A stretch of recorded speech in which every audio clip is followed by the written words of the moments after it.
Здравствуйте! Вы смотрите «Вести интервью» и гость этой программы – президент Торгово-промышленной палаты Чувашии Игорь Владимирович Кустарин. Игорь Владимирович, здравствуйте. Здравствуйте.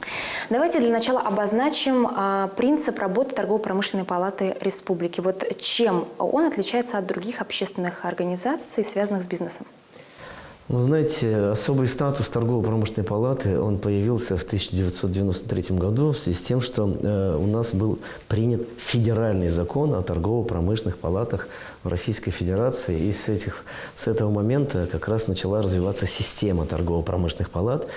Палаты есть в каждом регионе России. И в некоторых регионах есть муниципальные палаты, там, где это востребовано бизнесом, платежеобеспеченный спрос есть, необходимость и так далее. Всего в России 178 палат. И в этом самом федеральном законе прописаны права, обязанности, ответственность и направление деятельности.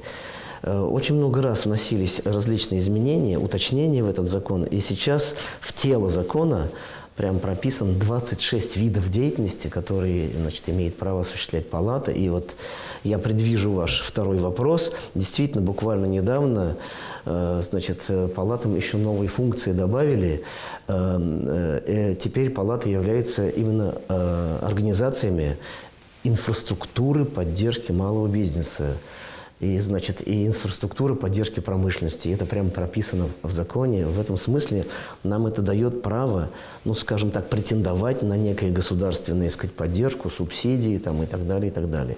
Но торгово-промышленная палата всегда была частью вот именно поддержки же бизнеса? Да, конечно, она всегда была частью поддержки бизнеса. И, ну, если еще говорить о неких особенностях, мы самые крупные объединения предпринимателей и предприятий Чувашии, членами палаты являются около 400 предприятий, именно юридических лиц. И эти предприятия представляют 85% приблизительно валового регионального продукта. То есть основные производители, так сказать, предприниматели Чувашии являются членами палаты. Мы очень гордимся этим. И это дает нам много обязательств быть полезными для бизнеса. И мы являемся официальным представителем бизнеса во взаимодействии с властью и с другими социальными партнерами. Это тоже прописано в законе федеральном. Федеральный закон, который новый был в октябре, он просто дал вот поддержку государственную, да? Еще дополнительные полномочия и возможности. Но если чуть-чуть продолжить эту тему, сложный год был 2020 год. И смотрите, что произошло. Палатам предоставили новую функцию подтверждать или не подтверждать обстоятельства непреодолимой силы, так называемый форс-мажор.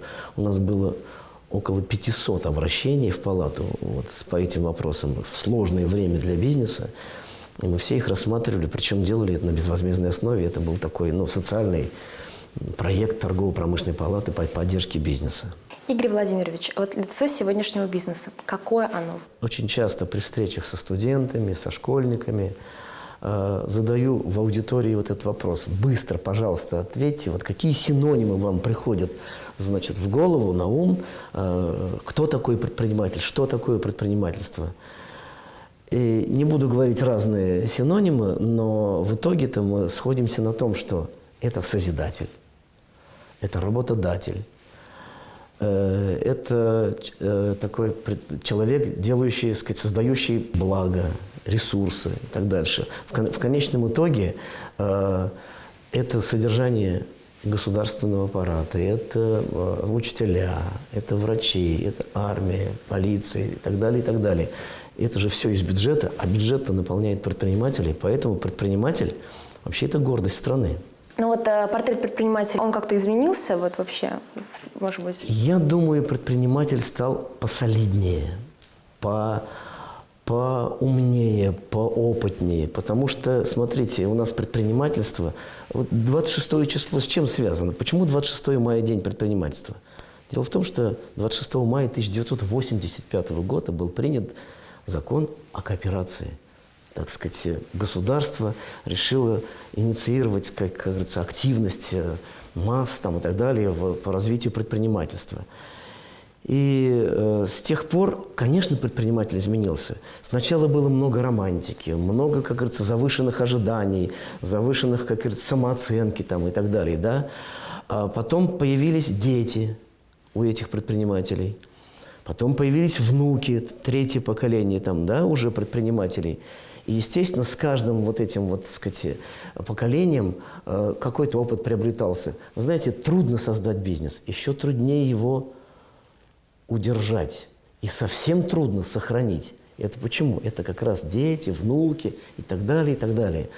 В этом смысле как раз предприниматели, значит, именно, конечно же, мутируют, если, как говорится, говорить современным языком, да, вот. И, сказать, появляется действительно устойчивый класс предпринимателей, уже потомственные предприниматели и так далее. Вот это, мне кажется, характерная черта. Первое и второе.